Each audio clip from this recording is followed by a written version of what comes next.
gue mau ngebahas satu topik yang mungkin nih bapak-bapak ini yang terus-terusan ayo dong dok bahas juga gitu ya.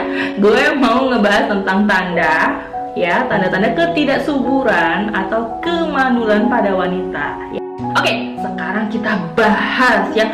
Sama halnya dengan yang laki-laki, ada yang bisa dilihat dengan kasat mata, yang langsung kita lihat ini ada kemungkinan, walaupun tidak 100%, tapi ini ada kemungkinan menyebabkan kemandulan alias ciri-ciri dari kemandulan. Walaupun harus tetap diperiksakan lagi untuk mendapatkan hasil yang lebih akurat. Nah, untuk yang kasat mata, mungkin teman-teman di sekolah zaman SD, SMP, SMA kalian sudah belajar biologi ya. Biasanya guru kalian akan bahas tentang hal-hal tentang berbau reproduksi ya, alat-alat reproduksi. Biasanya kalau kalian masuk masa pubertas itu akan muncul ya istilah alat seksual atau tanda seksual primer dan tanda seksual sekunder. Biasanya yang sekunder ini yang lebih kelihatan kasat mata ya. Nah, misalnya kalau pubertas tuh pada perempuan tuh muncul payudara ya, panggul yang awalnya kayak triplek sekarang kayak gitar Spanyol ya. Kemudian apalagi bulu alias rambut kemaluan ya, itu udah mulai muncul. Kemudian juga rambut ketiak yang harus dicukur gitu ya tiap minggu karena biar nggak malu kalau pas angkat tangan ya. Nah, itu dia tanda-tanda yang bisa langsung kelihatan dengan kasat mata. Jadi buat teman-teman ya, bukan berarti langsung bilang wah berarti aku mandul, nggak juga, karena itu pengaruh lagi dari genetik dan hormonal. Tapi ini bisa jadi sign atau tanda supaya kalian bisa lebih waspada. Kemudian tanda berikutnya yang bisa kalian perhatikan seperti biasa, pubertas ditandai dengan apa? Menstruasi. Nah, pada wanita normalnya menstruasi itu antara usia 12 tahun sampai usia 16 tahun. Nah, kalau sekarang anak-anak itu udah lebih cepat. Ada yang 10 tahun, ada yang 9 tahun udah, karena ya hormonal ya. Nah, sekarang ditanya, dok saya sampai usia 16 tahun nggak menstruasi, ini ada apa? Nah, itu kita sebut amenorrhea primer. Nah, itu harus segera dikonsultasikan, karena gimana kalian mau hamil kalau kalian tidak pernah menstruasi? Nah, ini gue pernah dapat pertanyaan nih di kolom komentar oleh seorang pria, kayaknya suaminya nih, dia nanya nih, dok, gimana ya dok, istri saya ini sampai sekarang nggak pernah menstruasi, apakah bisa hamil? Nah, menurut teman-teman gimana nih?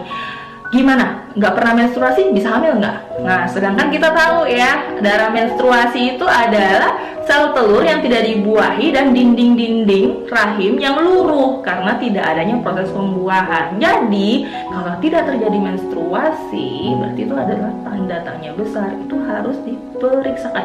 Biasanya masalahnya adalah pada masalah hormonal, atau ya kita bisa bilang lebih lanjutnya kalian bisa tanyakan langsung ke dokter kalian ya. Biasanya ada gangguan pada bagian hipotalamus atau pituitari. Gue udah sering jelasin ya. Jadi dua hal ini loh yang mempengaruhi proses pembentukan dari si hormon perempuan alias estrogen.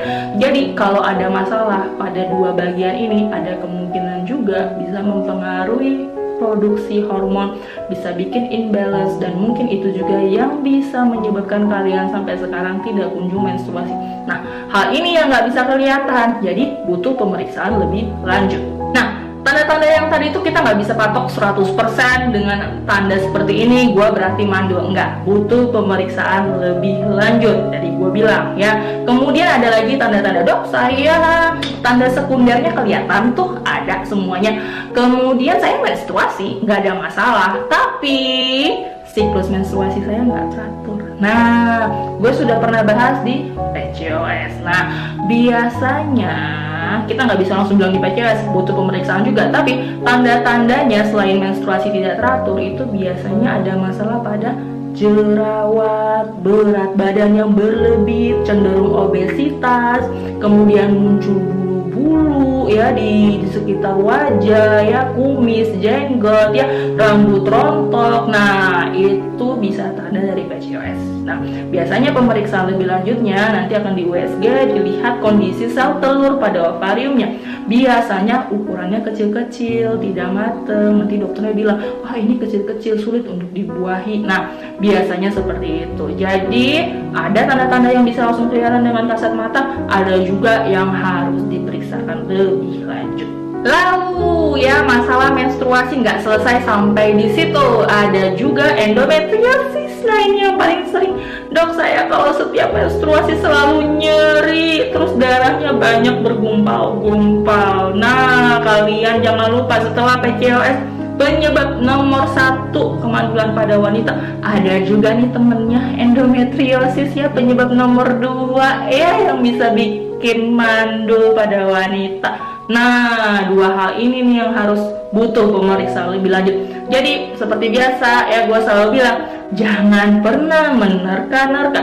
Tapi, kalau ada sesuatu hal yang tidak normal di dalam diri kalian, itu adalah tanda yang dimana kalian harus cepat go periksa ke dokter kandungan. Oke, itu aja yang bisa gue sampaikan kali ini ya, mengenai tanda-tanda ketidaksuburan atau kemandulan pada wanita. Ya, walaupun gue sekali lagi tekankan tidak 100% karena butuh pemeriksaan lebih lanjut.